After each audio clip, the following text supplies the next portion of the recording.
Maupay nga adlaw sa aton nga tanan. Pairam ng inyong ilang minuto and welcome sa Eristorya with Tito Boy. Mga kaibigan, ang ating pong panahon sa ating Eristorya with Tito Boy ay isang napakagandang babae, mabait sa personal at sexy. The one and the only, the daughter of former Congressman and Governor of Northern Samar, Miss Nadia Ong. Hello! Thank you, Tito Boy, for having me today. Yes, so welcome to the program, Madam.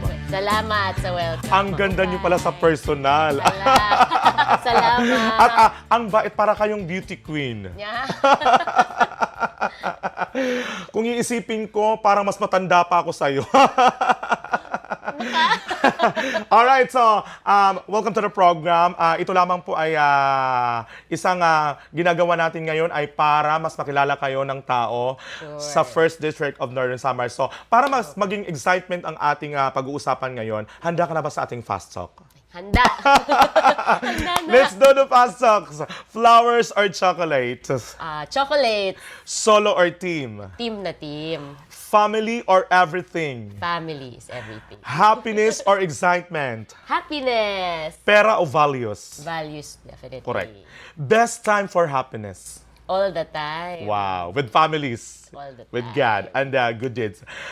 Sino ang idol mo sa lahat ng mga taong nakakasalamuha mo? Your idol? Siyempre, my own father, former Governor and Congressman Jun Ong. Oh. Ano yung nakita mo sa father mo na gusto mo talagang manahin hanggang sa pagtanda mo? His sincerity to serve. Wow. And to love the people, lalong-lalo na yung mga taga Northern Samar sa 1st District, no? Definitely. Ayan. One thing you love about Northern Samar? One thing, ang tao. Definitely. Warmly welcome sila, no? Opo. Kasi kahit yung mga suot nila, hindi masyado kamahalang, kahit ang tawag nito, punit-punit, pag nakita nilang may bagong taon darating sa lugar, warmly welcome sila talaga. Nakakawala ng pagod yung smiles. Yes, sa Nila. pag house to house ko, naramdaman ko po talaga ang sarap ng ngiti. Correct. At welcome. Pag-welcome ng Nortehano Correct, sa ayan. bisita. Nakapunta ka na ng dagat dito sa within 1st District ng Northern Samar. Saang dagat yung paborito mo? Opo, lahat ng isla napuntahan na. Siguro masarap lumangoy sa San Antonio Beach. Oh. Ano yung pagkakaiba ng dagat sa San Antonio sa ibang dagat dito sa 1st District na makikita natin? Yung shoreline niya. Maganda. Maganda. As in talaga, nakaka-relax. Relaxing. Oo, sana makapunta ko doon. Tayo. Hindi pa ako napapunta doon. Ayan, so, Madam, meron ka ng lahat-lahat. Ano pa ang goal mo sa buhay? Ay, ang goal ko, makapag-serve as board member sa 1st District. Pero ito yung pagpasok mo talaga ay 100% talaga galing sa puso 100%. to serve the people. Galing sa puso. Hindi ko siguro masasurvive ang ilang buwan na pag house to house, paglibot kung hindi galing sa puso. Correct. Mahirap yun. Oo, yung lalakad ka ng ilang kilometro, di ba? Tapos may mga 5, bukid-bukid 10. pa. May ulan. Oh, may ulan, may init. araw. Pero still maganda pa rin. Alright, ang saya lang ating naging pasok. So, dako na tayo sa ating question and answer. Medyo seryoso lang naman ito. Tabahan na ako. Handa ka na ba? Handa na. Ayan. Sino nga ba si Nadia Ong? Ano ang full name and nickname? Nadia Bianca Nicolette Lim Ong. Call me Nadia. Taga-diin nga ba talaga ang roots sa iyo pamilya dito sa Northern Samar? So ang aking lola, si Lola Pinang, she was born dito sa Villa, Labisares, at lumaki po sa Kabakungan, Allen. At nagtagpo sila ng aking lolo, Chuana, who is from China. Nag-build sila ng kanilang pamilya, sarili sa Laoang, Northern Samar. So ayun po, may relatives po talaga tayo from 1st District and from 2nd District. Paano nabuo yung pag-iibigan Pag-ibig. ni former Congressman Governor Jun Ong, ni dad mo, together with My your mama? Si Ma'am Desi. Ma'am Desi. Actually, nagkita sila, sa Manila na sila noon, nagtatrabaho silang dalawa. They're actually 10 years apart. 10 years, malaki yun, di ba?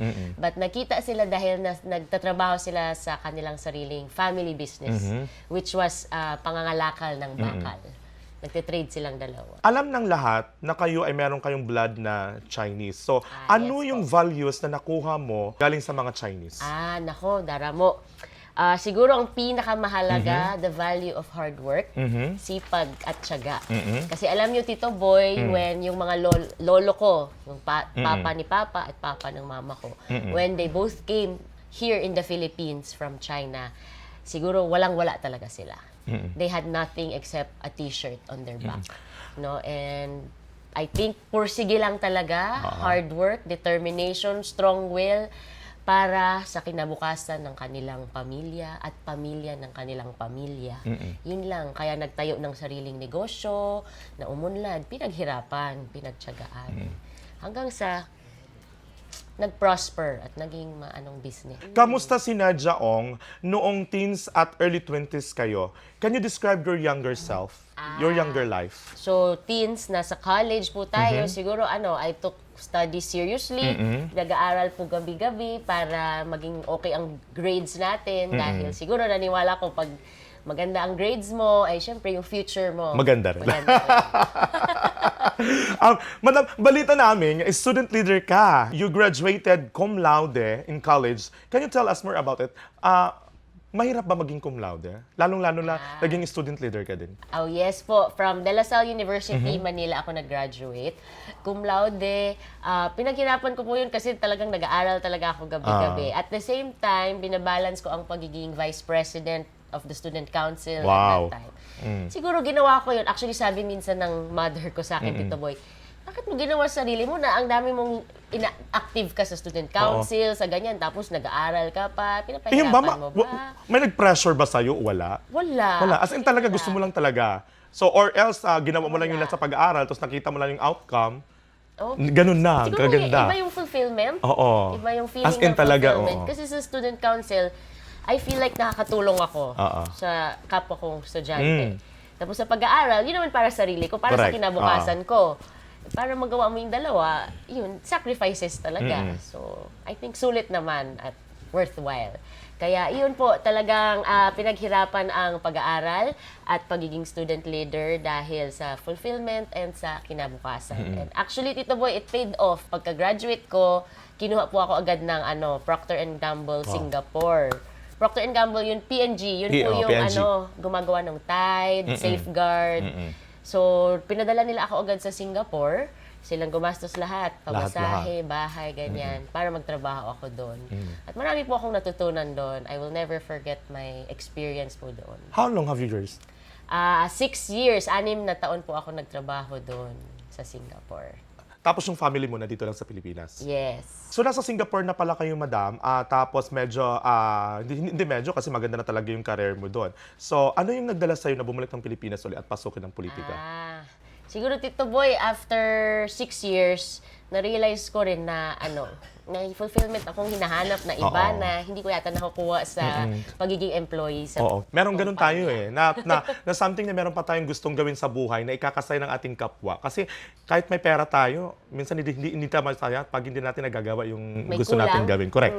May kulang. Kaya, and syempre, I believe na there's no place like home. There's no place like home. So kahit napakaganda ng buhay sa Singapore, maganda yung iba pa rin sweldo. kung nandun ka talaga sa if you are where the heart. sa yung Home lupang- is where the heart is. Correct. Family. And yun, mahal ko ang Pilipinas, ang Northern Summer. Kaya ito na, kandidato na bilang public servant. Correct.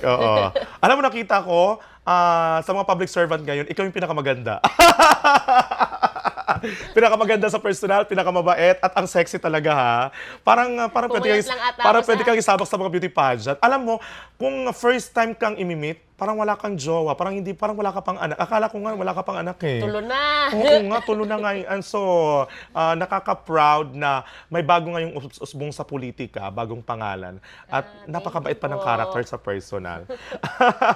So, iba talaga ang Nadia Ong. Kasi ka Nortehanos, mabuutan talaga ang Nadia Ong, lalo na kung nakaka-istorya niyo sa sinisiya, personal. So, iba ang connection sa eye-to-eye contact conversation na ganito, di ba? Ang ganda. Actually, na-amaze ako. Talaga? parang nag-i-interview ako ng isang Miss Universe contestant. Yeah. Kulang ako sa height. So, dumako naman tayo sa slightly juicy questions lang naman about personal life namin. Okay, handa ka na ba? Kinakabahan na. Ito, nabanggit mo kanina meron ka ng pamilya, may triplets ka na. So, when and where did you meet your husband? Doon sa P&G Singapore. Can you believe it? Dalawang Samareños nag-meet sa Singapore sa isang opisina. Layo pa, ibang bansa pa talaga nagkita. Kasi my husband's from Catbalogan, Samar. So, Samar din ang roots niya. Ilang years na po kayo nagsasama with your Tagal na husband? po yun. Since 2016 po kami kinasal. Walang away. Siyempre, meron! Kasi sabi nila hindi talaga mag-stay longer yung isang relationship pag walang tampuhan. Actually, it makes the relationship stronger. Correct. Oo, nakakilig naman yung storya ninyo. Alright, so next question tayo. Kumusta po ang motherhood nyo? How was it being a mom and for the triplets? Actually, very challenging, Tito Boy. Actually, unang-una, nahirapan kaming magkaanak, to be honest. No? Mayroon akong health condition noon na prevents me from magbuntis. So siguro may 2 to 3 years kaming trying lang. Pero hindi ka pa rin nawala ng pag-asa, no? Syempre, Dasal-dasal. kasi parang kulang talaga ang buhay mo Oo. namin kung hindi kami magkaanak. Yun Oo. talaga yung dream Kasi iba pa rin yung namin. sinasabing family na may mga kids. Kahit Yes. isa lang, no? Oo, kahit isa. Kung ano man ibigay ni Lord. Blessed pa rin kayo at isang ano Tulo. lang, tatlo And that was not agad. planned at all. Oo. Actually, yung first pregnancy ko pa, nakunan pa ako.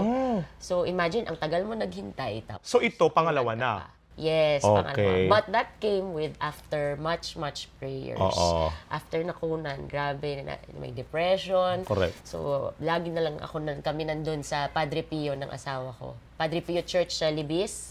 Miraculous Church daw kasi yon. And pag pumupunta kasi ako doon, very peaceful yung kalagayan ng puso. Kaya parang sarap magdasal doon. Oo. Lagi akong nagdadasal kay St. Francis, Padre Pio, and Mama Mary. Ako sa doon. Baclaran, pag napunta ako doon, meron doon mga santo, di ba? Lahat yan. Lahat. Pero iba pa rin yung touch ng santong na gusto mong puntahan. Yung No, may feeling ka yung may lang feeling na ka talaga na, parang parang dito pag, yun eh. pag napuntahan mo siya, parang yung problema mo nawawala, yung wish mo magiging Feeling mo, granted soon. lumalapit ka na sa Oo. wish mo. Pero nakakatuwa, no? Nabiyayaan kayo ng triplets agad. Yes. Pwede ba namin makilala kung ano ng mga pangalan nito? Actually, we named them after Padre Pio, St. Francis, and Mama Mary. Kasi sakto, Tito Boy, 2 boys and 1 girl. Wow, congrats. So, sila, I think, from above talaga yun. Oo. So, ilang taon na sila ngayon? 4 na taon na sila. 4 na taon. Malilikot, makukulit. Hindi ka nahihirapan? Mahirap talaga makulit. Pero, iba naman din yung saya. Oo, yeah. Nakakawala Iba yung ng saya. stress pagdating mo sa bahay na makikita mo sila. Yes. Sasalubong sa'yo, Sobrang yakap, sarap. kikis. The best feeling in the Oo. world. Alright.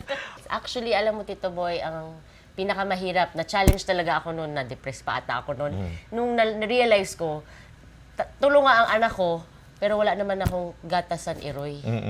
So kahit anong kahit anong pump, Wala talaga. kahit anong pisil, wala talaga.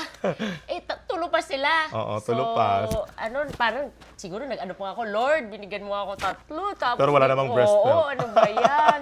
Pero alam mo, magaling si Lord, Tito Boy, kasi despite that, now, dry na dry tayo, biro mo, uminom sila ng gatasan iroy for 1 year, 1 taon. Silang tulo, hindi lang akin, sa iba-ibang nanay. So lahat po yon donations. Wow, ng mga kaibigan, ng mga kaibigan ng God is well. kaibigan. Sobra. So dun, one of the moments na realize ko na you just have to trust. Tiwala lang talaga sa plano niya. At ngayon, 4 years old na sila lahat. Opo, Wow, healthy and congrats. strong. Kahit premature pa sila, 28 weeks sila pinanganak. Swerte. 7 months lang. So napakasensitibo ng nila nun, kalagayan. Oo. Matagal kami na sa ICU. Pero salamat sa Lord, sa dasal, na healthy and strong po sila ngayon. Kumusta ang pag-juggle ng responsibilities sa pagpasok mo ngayon sa campaign? Hindi ka ba nahihirapan? Yung hard work, ayun, nakuha ko na talaga siguro yun from my roots. Pero sipag, tiyaga, nandyan na yan nasa loob ko na yan. Ang the biggest sacrifice, pinakamalaking sakripisyo para sa akin yung mahiwalay sa mga anak ko. Hindi ko sila makita araw-araw. Correct. As much as I wanted sana. Pero siguro ganun muna, sacrifice muna ngayon. Kasi sabi pa nga nila, pag nagsasakripisyo ka, may magandang bunga. Pag may tinanim, may anihin. Correct, ano. Ganoon naman tayo mga waray eh.